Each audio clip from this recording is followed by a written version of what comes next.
Bonsoir mesdames et messieurs, chers amis, chers internautes de Média France TV, nous vous souhaitons la bienvenue à notre émission Sans langue de bois. Ce soir nous accueillons Jean-Claude Meyer qui est un membre d'une association qui s'appelle l'Union Juive Française pour la Paix, l'UJFP.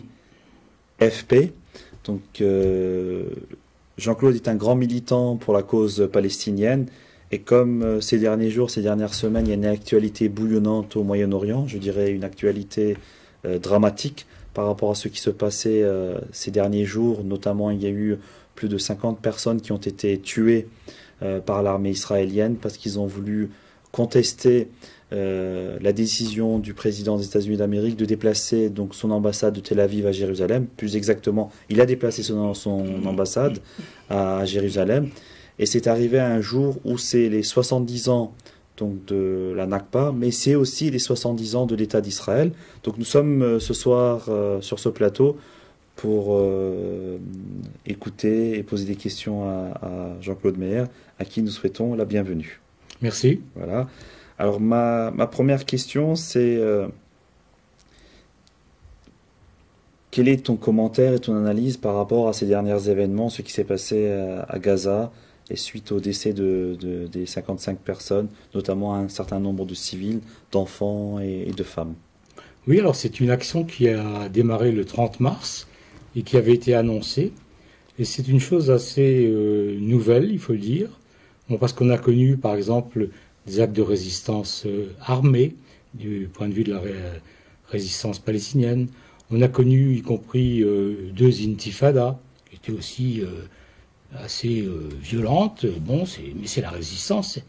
Et puis il y a eu récemment ce que les médias ont appelé l'intifada des couteaux, c'est-à-dire que c'est des gens plutôt désespérés qui supportaient plus l'enfermement, qui se sont mis à attaquer individuellement des Israéliens. Et puis là, on a quelque chose de tout à fait nouveau qu'il faut remarquer, et qui est un mouvement de masse qui est venu de la société civile palestinienne, en particulier à Gaza. Et donc, ça donne lieu à des rassemblements le vendredi, après la mosquée, le long de la barrière, je ne sais pas comment il faut l'appeler, parce que ce n'est pas une frontière internationale, c'est une barrière instituée par Israël et qui est sévèrement gardée. Et donc, ça s'appelle la marche du retour. Il faut rappeler d'ailleurs que l'ONU, dès 1949, avait voté une résolution qui était en rapport avec la création de l'État d'Israël, et cette résolution comprenait le droit au retour des Palestiniens. Et à Gaza, justement, il y a beaucoup de descendants de ces Palestiniens qui habitaient autrefois sur le territoire que maintenant on appelle Israël. Voilà. Et donc, leurs enfants et leurs petits-enfants, ils ont souvent les clés d'ailleurs, hein, on le voit sur les photographies, ils exhibent des grandes clés en bois, parfois même les vraies clés en métal de leurs anciennes maisons. Voilà. Et donc, ils se disposent le long de cette barrière. Ils sont désarmés, hein, il faut insister là-dessus. C'est des familles entières qui viennent. Il y a des femmes, des enfants, des hommes de tous les âges. Il y a des handicapés, enfin voilà. Et Israël a prévenu de sa part aussi qu'il ne laisserait pas faire, c'est-à-dire il ne laisserait pas faire quoi ? Ce qu'il annonce comme étant une tentative de franchissement de la frontière. Enfin, bon, de fait, qu'est-ce qui se passe? Les Israéliens ont installé des snipers, c'est-à-dire des tireurs avec des fusils à lunettes, et on le voit bien sur les images à la télévision. Ils sont confortablement sur des espèces de buttes de terre, protégés par des sacs de sable. Ils ont des fusils à lunettes très perfectionnés, et ils visent, et ils tirent. Sur des civils. Et ils prétendent, sur des civils bien sûr, des armées, ils prétendent tirer dans les jambes, mais c'est faux. En fait, ils ont déjà tué plus de 100 Palestiniens et Palestiniennes, y compris tout récemment, alors pas à coup de fusil, mais au gaz lacrymogène, un bébé de 8 mois, et beaucoup de jeunes de moins de 16 ans, hein, qui ont été tués d'une balle dans la tête. Alors, il y a même, j'ai vu une petite vidéo sur Internet, où on voit un groupe de soldats israéliens, dans la position que je viens de décrire, et ils ont enregistré, ils se sont filmés eux-mêmes, et ils crient « Waouh !» quand ils touchent l'objectif. Voilà. Donc, ils sont comme à la fête foraine. Les soldats israéliens, c'est absolument abominable. Voilà. Donc, on est à des milliers de blessés, hein, depuis le 30 mars jusqu'à hier. et a plus de 100 morts, dont une cinquantaine, ou 59 même, le même jour. Le même jour. Est-ce qu'on peut dire qu'aujourd'hui, Gaza est la plus grande prison à ciel ouvert? C'est-à-dire que c'est quand même particulier Gaza. C'est-à-dire d'un côté, il y a l'Égypte avec la porte de Rafah qui est systématiquement fermée. Et de l'autre côté, il y a donc l'oppression d'Israël. Oui. Et ils sont en tenaille entre ces deux États. Et on peut dire que c'est la prison... Oui, c'est une expression consacrée, mais elle est parfaitement juste. Certains disent c'est la plus grande prison à ciel ouvert. Moi, je dirais c'est un camp de concentration à ciel ouvert qui est gardé par des matons israéliens. Il faut rappeler une chose, c'est que depuis que Gaza est ainsi encerclé, ça fait presque 10 ans maintenant, sauf erreur, ils sont enfermés par la terre, alors du côté israélien, du côté égyptien, malheureusement aussi. Voilà un pays arabe qui devrait être solidaire, mais qui n'ouvre le passage de Rafah que une ou deux fois par mois, comme ça. Et bon, avec Sisi comme voilà, dictature. Oui. Et par l'air également, puisqu'il faut rappeler que 6 mois après sa construction, il y avait un aéroport à Gaza. C'est l'Union européenne qui l'a payé. Et cet aéroport a été immédiatement détruit par Israël. Voilà. Donc c'est le contribuable européen qui a payé l'aéroport. Bon, c'est une bonne chose, c'est un geste de solidarité avec les Palestiniens, mais les Israéliens l'ont immédiatement détruit. Donc si on veut aller à Gaza, il faut passer par Israël. Hein. Bon, comme pour aller en Cisjordanie d'ailleurs. Et puis, c'est fermé par la mer aussi. Hein. C'est-à-dire qu'il y a bien un port de pêche à Gaza, et il y a plusieurs dizaines de pêcheurs qui veulent gagner leur vie. Bon, ils ont le droit d'aller à 2-3 miles au-delà de leur côte, et même là, ils se font parfois tirer dessus. Hein. Et on se souvient qu'il y a eu plusieurs tentatives pour aborder à Gaza avec des bateaux de la solidarité, hein, plusieurs opérations, un bateau à Gaza, et d'ailleurs il y en a une qui est partie de Norvège ces jours-ci, et qui va essayer de rééditer la chose. Chaque fois, les Israéliens empêchent l'accès de la solidarité internationale à Gaza. Gaza. Alors, je sais que vous êtes déjà allé plusieurs fois en Cisjordanie, et l'association dans laquelle vous faites partie, donc l'Union juive française pour la paix, son président, Pierre Stamboul, et son épouse Sarah Katz, ont réalisé, donc, ils ont ouvert un puits, si je ne me trompe pas, c'est ça? Oui, enfin, ils ont... Bon, c'est pas en Cisjordanie, c'est à Gaza. C'est à Gaza, pardon. Bon, c'est pour montrer comment on peut aider très très concrètement le peuple palestinien. Et une aide qui vient de juifs, hein, opposés bien sûr à la politique israélienne. Alors effectivement, Sarah Katz, elle a passé 6 mois à Gaza, où elle a été très bien reçue toujours. Hein. En quelle année? C'était il y a 2 ans, mais elle y allait plusieurs fois. Hein. En tout cas, la dernière fois qu'elle y était, alors c'est dans un village qui se trouve au nord de Gaza, pas loin de la barrière avec Israël, qui s'appelle Kouzaa. Or, le Mokhtar, c'est-à-dire le maire du coin, a expliqué que ils avaient un problème d'eau. Il faut se rappeler que l'eau, elle est volée par Israël, hein, et qu'il y a vraiment un problème, ne serait-ce que pour l'agriculture. Et donc, le projet qu'ils avaient à Kouzaa, c'était de construire un château d'eau pour avoir de l'eau en continu. Hein. Bon. Et alors, mais ils ne pouvaient pas parce qu'ils n'avaient pas les moyens financiers. Alors, Sarah Katz et son compagnon, Pierre Stamboul, ont dit, écoutez, si vous voulez, nous, on peut essayer de récolter l'argent par un appel sur Internet. Aussitôt dit, aussitôt fait. Et je me souviens très bien, on a ramassé ça en juillet, août, en plein été d'ailleurs. On a ramassé 15 000 $, assez facilement, il faut le dire. On a envoyé l'argent. Avec cet argent, les Palestiniens de ce village, de Kouzaa, ont construit un château d'eau. On peut le trouver sur le site de l'UGFP d'ailleurs, ujfp.org. Il est sur Internet. On a eu la surprise de découvrir le jour de l'inauguration qu'en plus, ils avaient mis une grande banderole UJFP en haut du château d'eau. Alors je me suis d'ailleurs dit ce jour-là, si jamais les Israéliens bombardent et veulent détruire ce château d'eau, on pourrait dire que voilà encore un acte antisémite de la part d'Israël. Bon, et anti-palestinien bien entendu. Et puis là, tout récemment, ils nous ont dit, il y a 800 mètres de canalisation qui avaient été construites aussi pour les paysans autour, un peu plus loin du village.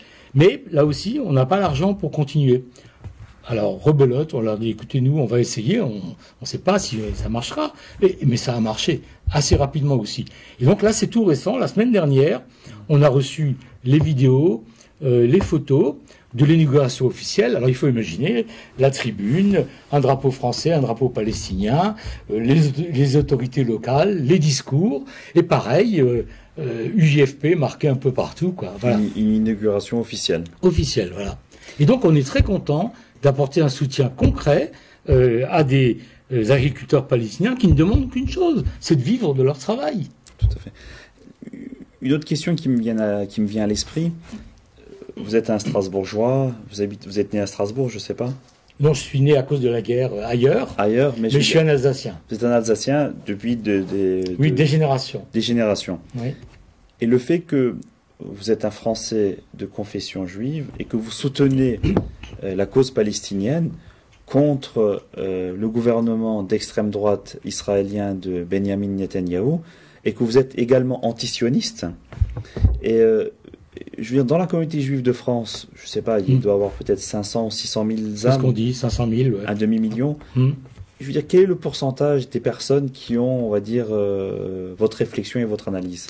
Malheureusement, on est très peu nombreux. Voilà. Il y a beaucoup de juifs qui se posent des questions, mais qui sont mal à l'aise souvent, hein, parce que franchement, par rapport à l'éthique juive ou même à l'éthique simplement universelle, tirer sur des femmes, des enfants désarmés, voilà, c'est pas une chose à faire, c'est affreux. Bon, mais malheureusement, la plupart d'entre eux laissent parler à leur place le CRIF, donc le Conseil soi-disant représentatif des institutions juives de France, qui lui-même d'ailleurs ne représente qu'une minorité juive, parce qu'il faut dire que, en gros, on compte 500 000 juifs en France, mais la plupart ne sont pas des juifs communautaires, c'est-à-dire ils se rattachent pas à la communauté juive en tant que telle, par exemple, ne serait-ce que par une adhésion et une cotisation. Bien. Et donc, nous, on est ultra minoritaire, on ne le cache jamais. L'Union juive française pour la paix, qui existe depuis 1994, c'est en gros 300 à 400 personnes en France, réparties dans un certain nombre de grandes villes, Strasbourg, Marseille, Bordeaux, Toulouse, Paris, Lille, etc. Mais on est peu nombreux, malheureusement, trop peu nombreux. Mais est-ce que vous êtes quand même, vous êtes connu, connu et reconnu aujourd'hui à Strasbourg, dans la région, j'imagine. Est-ce que vous sentez qu'il y a une évolution? C'est-à-dire que vous êtes peut-être 300, 400 sur toute la France, mais est-ce que petit à petit, ces 300, 400 personnes deviennent 400, 500, 600? Est-ce que vous avez un sentiment que les mentalités évoluent aussi en interne, qu'il y a aussi un regard critique qui est fait en interne de la communauté? C'est difficile à dire comme ça. Alors, moi, je connais assez bien la communauté juive à Strasbourg. Malheureusement, il faut dire que les juifs organisés, et ça, ce sont des juifs qui sont religieux, qui fréquentent la synagogue avec leur famille. Quand on lit la revue de la communauté juive de Strasbourg, qui s'appelle Unir, on s'aperçoit qu'elle reprend tout simplement la politique du gouvernement de M. Netanyahou. Et plus le gouvernement israélien est à droite et à extrême droite, eh bien, plus les mentalités des juifs communautaires, malheureusement, suivent et adhèrent. Mais je sais qu'en même temps, parce que parfois je rencontre des gens, des hommes, des femmes, qui vraiment supportent pas ce qui se passe. Donc mon espoir, c'est qu'un jour, effectivement, ils ouvriront les yeux et rompront avec ce judéo-sionisme, parce que il y a quelque chose qui est absolument incroyable. Pour moi, j'analyse ça comme ça, c'est que d'une certaine façon, le sionisme, c'est quelque chose qui se met à la place du judaïsme.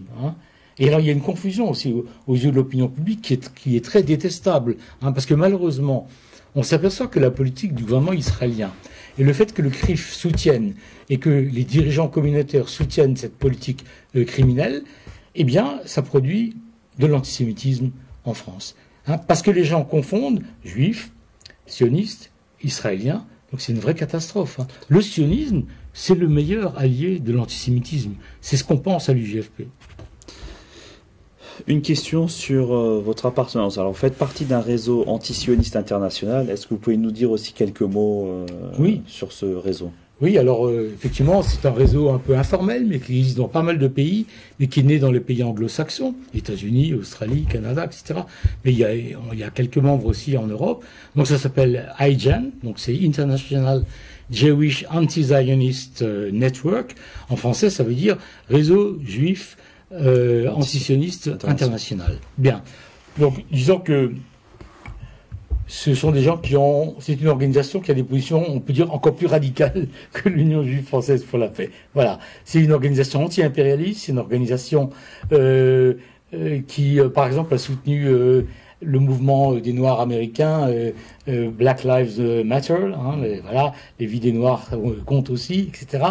Et qui sont absolument sur des positions radicales par rapport à Israël. C'est-à-dire, pour nous, Israël, c'est un pays, un État qui s'est mis à la place de la Palestine, tout simplement. Mais vous êtes aussi pour qu'il y ait deux États, c'est-à-dire qu'il y ait un État israélien, un État palestinien. Je veux dire, il faut deux États avec une capitale à Jérusalem-Est et l'autre qui soit la capitale à Jérusalem-Ouest. Actuellement, c'est pas du tout notre position à l'Union juive française pour la paix. Non. Pourquoi ? Il y a eu, il y a 15 ans, 20 ans, des négociations très longues. Avec les accords d'Oslo, c'est-à-dire dans la accords d'Oslo, etc., Genève et ailleurs. Bon. Et la perspective, c'était qu'il y ait un État palestinien sur les territoires que Israël a occupés en 1967, suite à la guerre des 6 jours. Voilà. Bon, pourquoi pas ? Yasser Arafat défendait ça. Mais si on regarde ce qui s'est passé depuis, chaque année, l'État d'Israël réduit à des bantoustans ce qui devrait être l'État palestinien. Je me souviens qu'au moment où il y a eu ces négociations, ces accords, Arafat, il avait accepté, c'est extraordinaire ça, qu'il y ait un État palestinien indépendant sur 22% du territoire historique de la Palestine. C'est une concession énorme, déjà. Une concession énorme. Bien. Mais même ça, ça ne suffit pas aux Israéliens. Quand vous regardez la carte aujourd'hui de la Palestine, il n'y a plus rien. Il y a Gaza, il y a Jérusalem-Est, mais qui a été annexé contrairement au droit international également. Il y a la Cisjordanie. Bon, il y avait eu un partage, des responsabilités. Il y avait ce qu'on appelle la zone A, la zone B, la zone C. Alors la zone A, c'est en gros la Cisjordanie, Ramallah, où siège le gouvernement de M. Mahmoud Abbas. La zone B, alors ça c'était soi-disant sous contrôle complet des autorités palestiniennes. La zone B, contrôle mixte, israélo-palestinien. Et la zone C, le long du Jourdain, là c'était contrôle israélien. Mais en réalité, tout ça c'est bullshit. Parce que moi j'étais à Ramallah en 2004, ça fait longtemps. Mais il venait d'y avoir, une semaine avant que j'arrive là-bas, une opération militaire israélienne. Ils sont venus avec des jeeps, des armes. Ils sont allés casser je ne sais quel siège d'une organisation non gouvernementale. Et ils ont cassé les ordinateurs. Et ils sont repartis. Et malheureusement, le président, à l'époque, et c'est toujours pareil aujourd'hui, ils ont comme consigne donné à la police et à l'armée palestinienne, à la minuscule armée palestinienne, qui n'a pas de moyens aussi. De ne rien faire. Voilà. De laisser Israël faire ses mauvais coups. Je suis allé aussi en 2006, donc j'ai pu voir de mes propres yeux. Oui. C'est-à-dire qu'il n'y a pas vraiment d'armée ou de police palestinienne. Non, bien sûr. C'est-à-dire la monnaie de toute façon qui est utilisée en Cisjordanie, c'est le shekel. Voilà, c'est le shekel. C'est la monnaie de l'ennemi. Et avec les checkpoints, je veux dire, c'est l'armée israélienne qui est présente et on le sent de manière très. Mais je viens d'écouter juste avant de venir ici une émission qui est passée sur Mediapart où il y avait Edwy Plenel qui interviewait Elias Sambar, qui est l'ambassadeur de la Palestine à l'UNESCO à Paris. Et Elias Sambar, il a fait cette analyse que j'ai trouvée remarquable. Il dit, en fait, depuis 70 ans, ce qu'Israël fait, c'est d'essayer de faire disparaître le peuple palestinien, de le rendre invisible. Et maintenant, ils essayent même de rendre invisibles les pays arabes autour. La Syrie, la Jordanie, etc. Et peu à peu.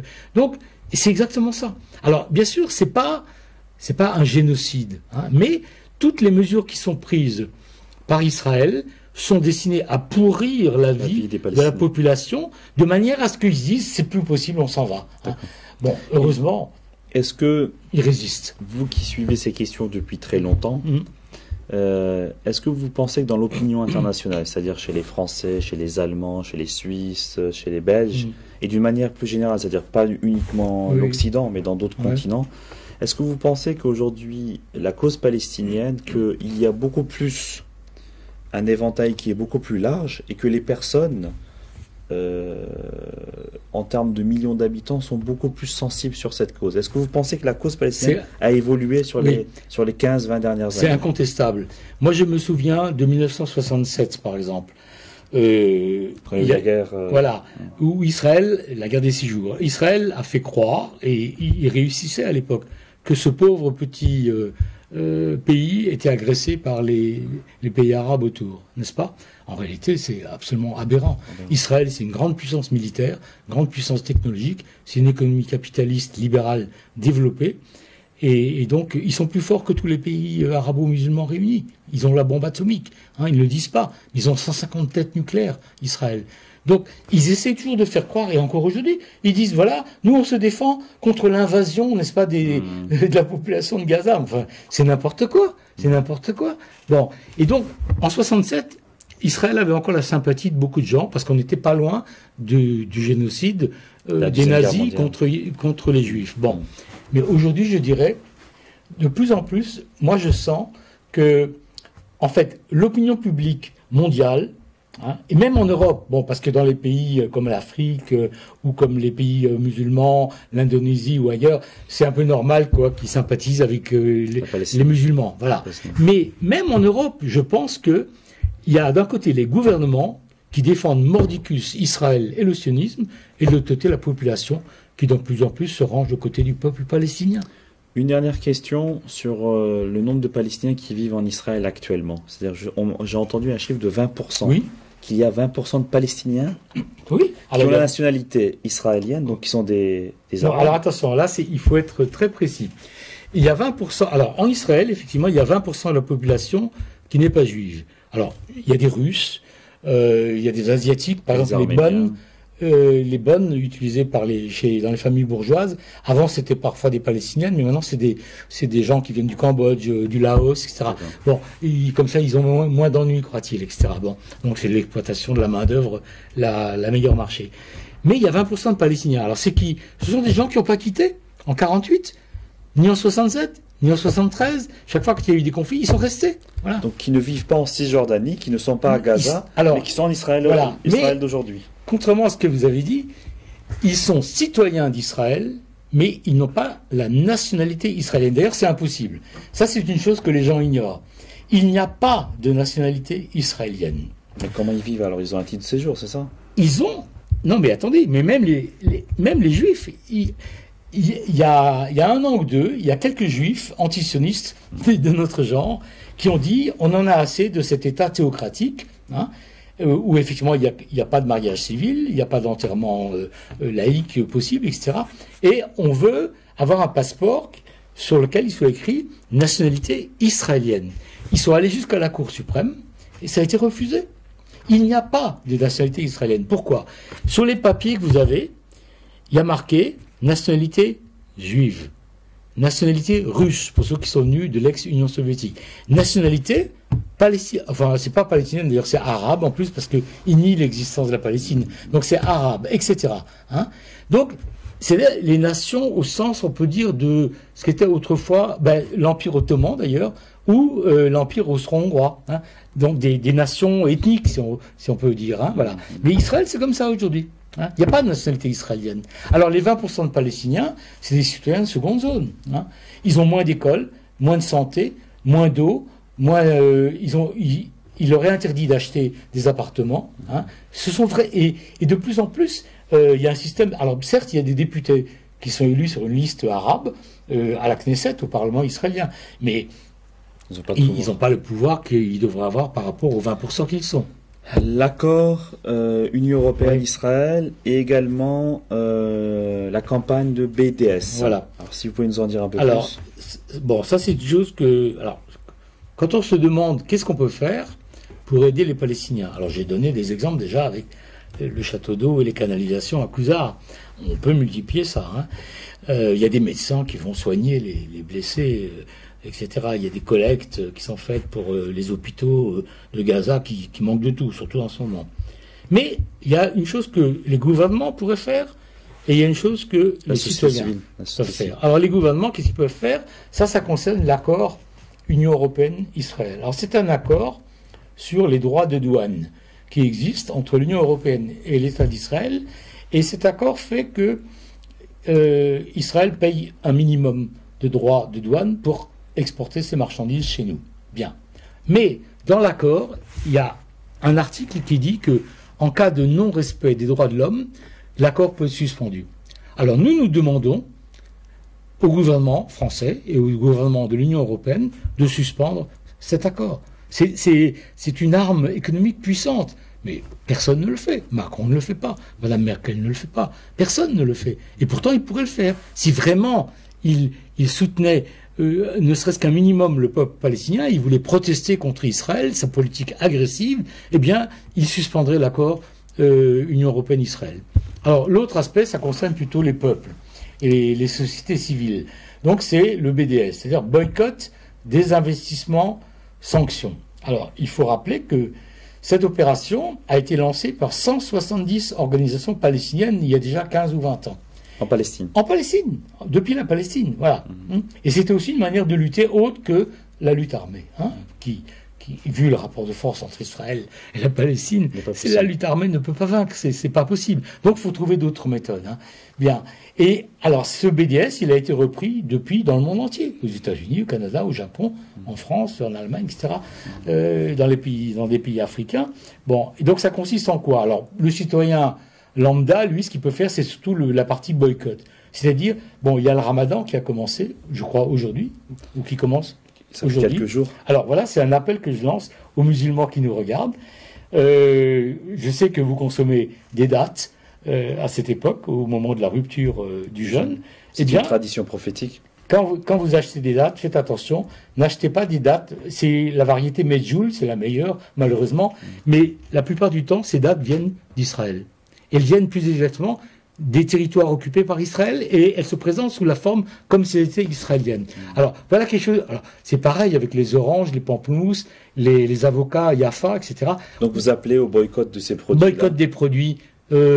Alors, il y a des gens qui boycottent seulement les produits qui viennent des territoires occupés. Bon, nous, à l'UJFP, on dit il faut boycotter tous les produits parce que, en fait, ils masquent, ils maquillent, ils mentent. Hein, ils font passer des produits qui sont des territoires occupés comme si c'était des produits en Israël même. Mais pour nous, c'est pareil. Israël, après tout, c'est aussi la colonisation. Hein, voilà. Mais il n'y a pas que les produits alimentaires. Hein. Oui. Il y a des lingettes. Si on va dans tel hypermarché, il y a des lingettes. Il y a des produits de beauté, les produits de la mer Morte, par exemple, les sels de la mer Morte. Bon, tout ça, c'est volé aux Palestiniens. Hein, donc on dit, ne consommez pas des produits qui viennent d'Israël. Mais notre boycott, d'ailleurs, s'étend à la culture, au sport. Hein. Chaque fois qu'il y a, par exemple, je donne l'exemple du cinéma. Bon, il y a un bon cinéma israélien, mais nous regardons chaque fois si ce film a reçu des crédits de la part du gouvernement israélien. Et si c'est le cas, bien on boycotte, on appelle au boycott. Voilà. En tout cas, Jean-Claude, je te remercie pour tous ces éclaircissements. C'est une question d'actualité, on est en plein dedans. En tout cas, il y a plein de points sur lesquels moi j'ignorais. C'est-à-dire moi qui m'intéresse sur ces questions-là, mais souvent voilà. on occulte certaines réalités. Là, on est un peu pointu sur les questions. Hein. Voilà, vous êtes un peu pointu. En tout cas, l'éclaircissement a été pour nos auditeurs, je pense, utile. On te remercie de ta présence. Bah, moi aussi, et en tout cas, sache que ce média-là, il vous est destiné. C'est un média alternatif, il est là pour faire entendre la voix, celle qu'on ne peut pas entendre sur les grands médias aujourd'hui. Oui, malheureusement, on n'est pas invité souvent. Oui, vous n'êtes pas invité souvent, mais en tout cas ici, vous pouvez être invité quand vous voulez. Et vous pouvez même nous solliciter pour être réinvité, vous êtes la bienvenue. Merci. En tout cas, vous êtes là pour être entendu, en tout cas pour cette noble cause. Voilà, mesdames et messieurs, chers amis, je vous dis à mercredi prochain avec un nouvel invité. Et n'oubliez pas de dire à ceux qui vous sont proches, à ceux qui vous sont chers, que vous les aimez, et je vous souhaite une bonne soirée et à très bientôt.